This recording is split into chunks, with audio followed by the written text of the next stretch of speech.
こんにちは、アンナスです。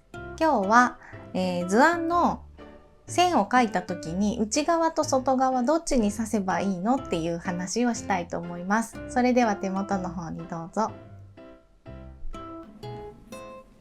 はい、図案を写した時に線が、できるだけ細く写すようには頑張るんですけど、やっぱりこの針の先に比べるとこの太さっていうのはどうしても出てくるんですね。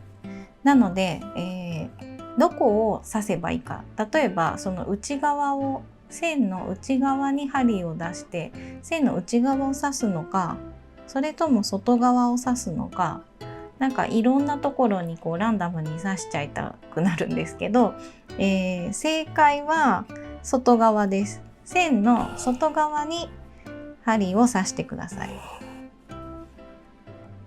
線の外側ですね。で、なんかたまに気持ちが揺らいじゃって内側とかに入れたくなったりするんですけど、そうすると外側の線がガタガタになってしまうので、もう外側って心に決めてしっかり埋めていくっていうのが大切です。もう外側って覚えておいてください。線の外側だから、できるだけ刺繍の線は、この写す線は細く描かないといけないです。でもそんなに細く描けないです。どうしても細く描きたい方はスマプリっていうものがあるので、スマプリだと細いペンで、描くんで、そしたら細い図案が布に写すことができるんですけど、普通にチャコペンとかを使う場合はもう太いのはしょうがないので、線の外側をこうやって埋めていきます。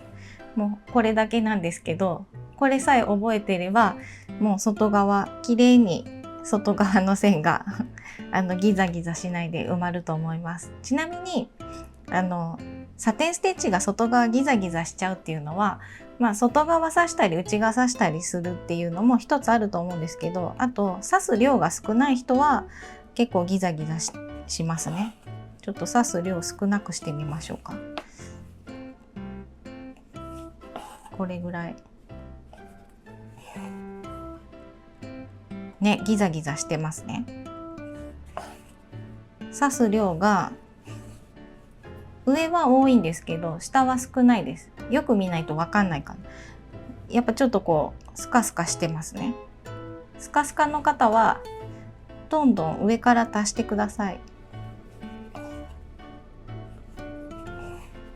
これ上から足していいです。サテンステッチはもうどんどん上から足していいです。